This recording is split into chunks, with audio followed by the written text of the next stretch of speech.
It's SRAM's Eagle 90 transmission, the super robust, rebuildable, guaranteed good time shifting group set that makes all other mountain bike gear sets seem just like the evolved touring groups they really are. Or is it more weight and cost that you don't really need? Hey up, I'm Guy Kesterman, the Tester Man, and this is SRAM's brand new Eagle 90 transmission. And I'm in the mood for a fight because I think SRAM have got their priorities for this group set exactly right for modern mountain biking. But you might think I'm talking a load of shite. So I'm going to talk you through the various components. We're going to go for a little bit of a summary ride, and then we can have a nice chat about it in the comments afterwards and see what we all think of the fact that SRAM have moved their latest full mount T-Type transmission technology back into wired control. So let's start with the key points here. It's a full mount UDH rear derailleur. So that means it bolts directly onto the frame with this sort of chainstay sandwich arrangement, which gives maximum strength and stiffness. So you can stand on it if you want to, you can give it a serious clattering off rocks, and I have done in the 2 months I've been testing it, and it'll prove super robust. Plus, it means there's none of that dangler mech alignment issues that you can get with a conventional setup, so the shifting is more accurate. There's not even any set screws on there, because as SRAM know exactly where that rear mech is going to sit in relation to the cassette, it doesn't need adjustable protection for going inboard or outboard of certain parameters. So setup is really easy, apart from a little fight, which is kind of traditional, with that little pulley wheel on the back there for the cabling. That's always been an issue with SRAM. But, you know, have a bit of patience, give it a bit of a pre-curve, and you should be fine. And you can see down the bottom here, this has already taken a fair old beating, but it's still working absolutely flawlessly. But if you do have an issue with it, it's designed to be almost completely rebuildable. It's the most rebuildable rear mech that SRAM have ever made. So you can replace the B-knuckle, you can do the skid plate link, the inner link, you can do the pulley cage, and all the bushings are available as spares. Plus, the SRAM are keeping this on the down low for the moment, you can actually swap out bits of this mech for an AXS rear mech and kind of secretly hop up your cable to wireless.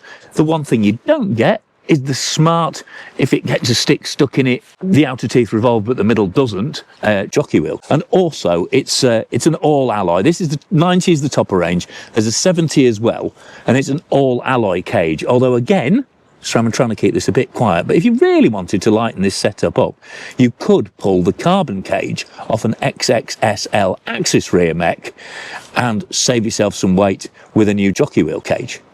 Plus, it's got all the usual SRAM clutch and cage lock gubbins in there, so it's easy to whip the wheel in and out, and you've got all that chain calming goodness for keeping things quiet and on track on the roughest trails. While we're down here, that's the XS 1275 cassette, and it's actually the same cassette as GX AXS T-Type.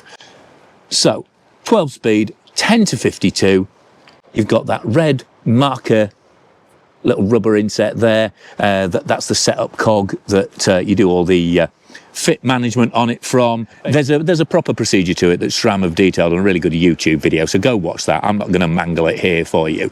And then line the chain up on that red cog there, the setup cog, and everything should run super sweet from the get-go. And also, the key thing about this cassette is that it uses what SRAM call cassette mapping. So you can see there's a bunch of different change gates on this cassette. So it only changes in 44 specific points, but the way the chain teeth are profiled means that not only can it change under full pressure, but it actually changes better under full pressure because you don't get that normal kind of lift and separation. It's a really, really seamless movement across that rear block. And as well as the cassette being the same as GX AXS T-Type, you've also got that same super sexy looking flat top chain where only the underside is scalloped to fit around the chain rings, which means that not only does it look great, it's also significantly stronger than a conventional chain. And I've had great durability results from both cassette and chain since I've been using these T-Type systems in a wireless setup, and this hasn't done anything to change that super tough reputation. Chain set, I mean, obviously it's not an intrinsic part of the shift system, but they have made a new chain set for SRAM EAGLE 90. You can see it's got that little coffin ident in there. It's cheaper than the SRAM GX, which gets that sort of more polished, angular look. So it looks a little bit more basic, but you've got an option of steel chainring, like I've got here, or alloy chainring, and that's in 30, 32 or 34 sizes. And it comes in standard with 2 clamp-on bash guards. So I've only got the bottom one here because I always lead with my right foot, so I don't need chain protection on both sides. But there's another one that clamps up there if you're goofy footed, or you never know quite when you're going to hit a log or a rock or something like that. And that's already taken some battering, as you can see. So that's a really useful way to protect the chain and the chain ring, and that adds 41 grams per segment. And then finishing the setup, of course, you need a shifter. So this is the SRAM EAGLE 90 transmission shifter, metal lever on there. I mean, it's familiar SRAM architecture on the outside. However, inside, the cable pull ratio has changed, so it doesn't actually sync with previous SRAM shifter setups. So you do need this shifter or the 70 to work with the new T-Type EAGLE, but because they've changed the alignment as well, you get a really neat sort of stealth alignment here, as you can see, between the brake hose and the cable, so it all stays in close to your bars and means when you're looking from there, it's a lot neater view. And you even get that cable clip with it. And if you're wondering about the brakes, yes, these are the new SRAM Motive Ultimate.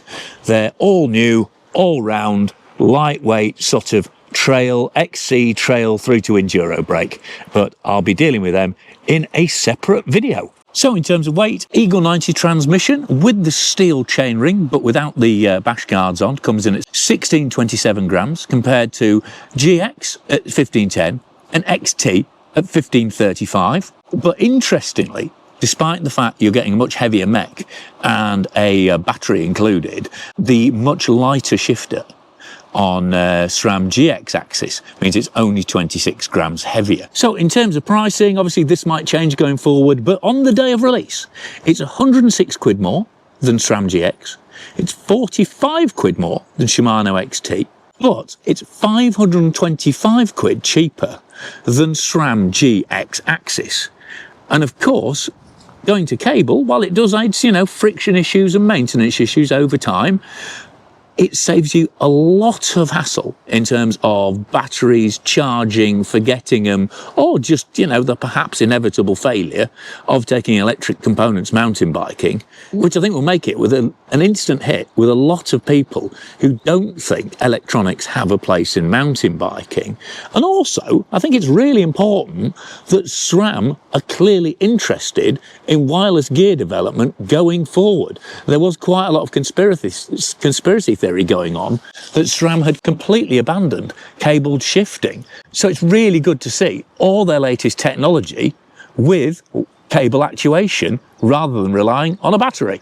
So in short, SRAM EAGLE 90 transmission is more expensive and heavier than both GX and Shimano XT, both of which work fine for most people.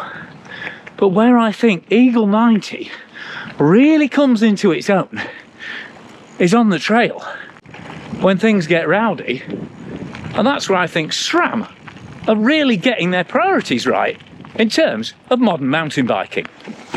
For a start, that durability and sustainability, just in terms of what we expect modern mountain bikes, even short travel trail bikes, to cope with now, is pretty horrific.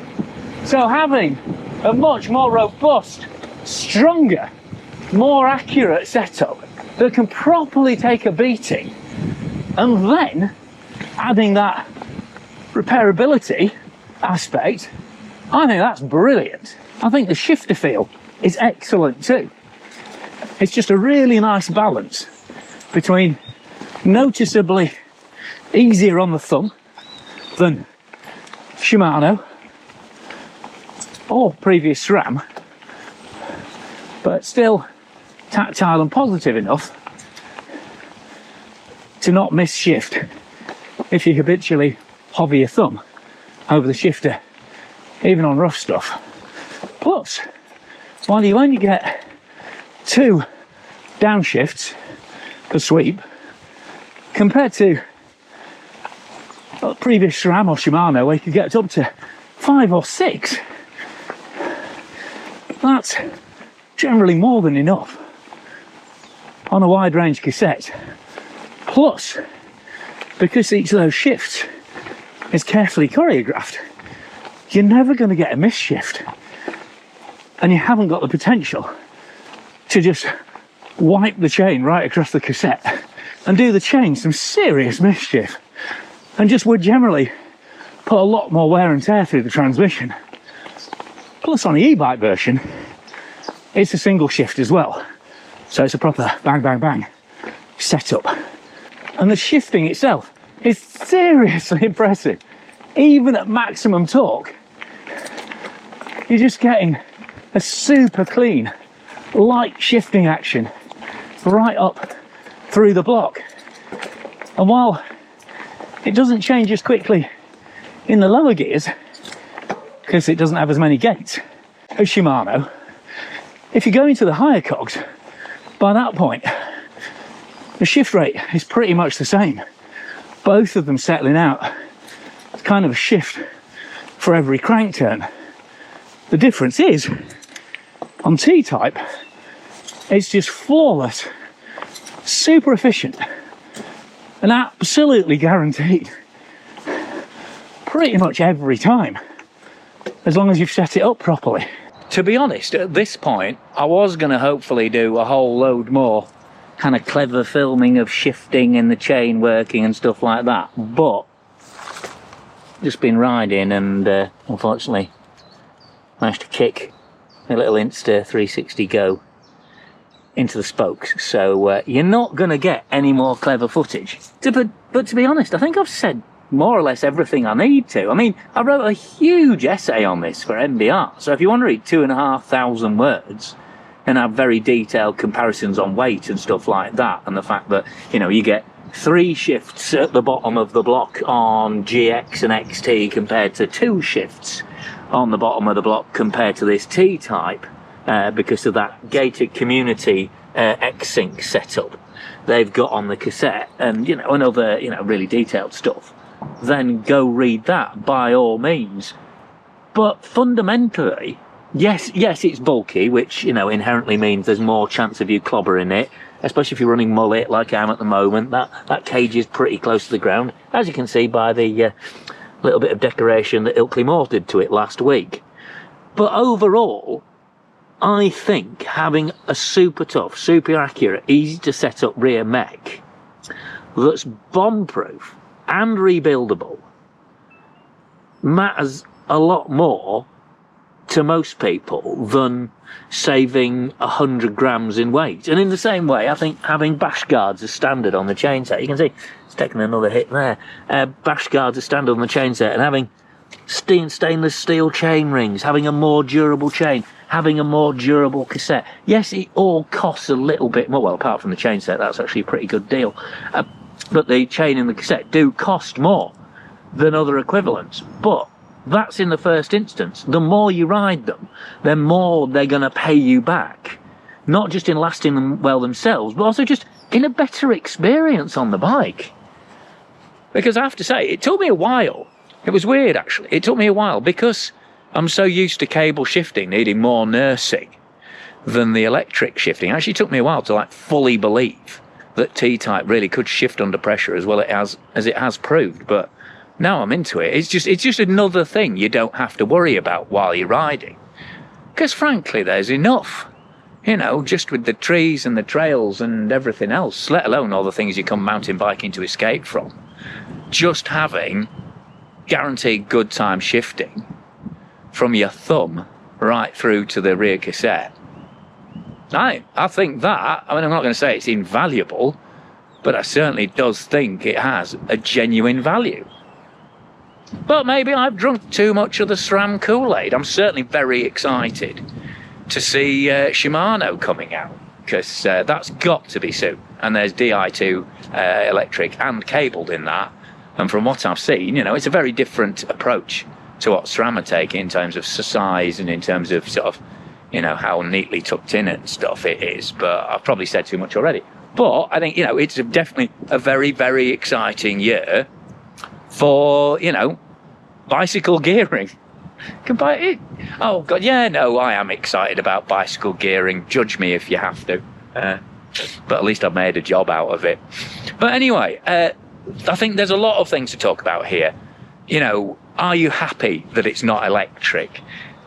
Are you sad that it's heavier? Would you like the ability to be able to properly swipe left through your gearing options and risk some really ropey encounters as a result? Or do you like the kind of nannying that SRAM are doing with that 2x2 Noah gearing setup? I don't know, there's all sorts of chat to go on. So I'm going to stop talking and you can start typing in the comments. But before you do that, click for notifications so you don't miss the next stuff, including those SRAM motive brakes. They'll be the next thing up. Subscribe if you haven't already subscribed, because that makes a massive difference to the sustainability of the channel. It doesn't cost anything, and I won't spam you with an email. I think I've only ever sent one subscriber email in my life, in like nearly 8 years of doing this. And, and if you really like what I'm doing on here, then consider throwing me a few quid on Patreon every month. But do it via the desktop. Don't do it via your phone app, because then the swines in Silicon Valley at Apple will take 30% off it, and so neither of us benefit from that. But for now, I've been Guy Kestevan on GuyKest TV, talking about the gear changing, but is it game changing, new transmission that is SRAM EAGLE 90.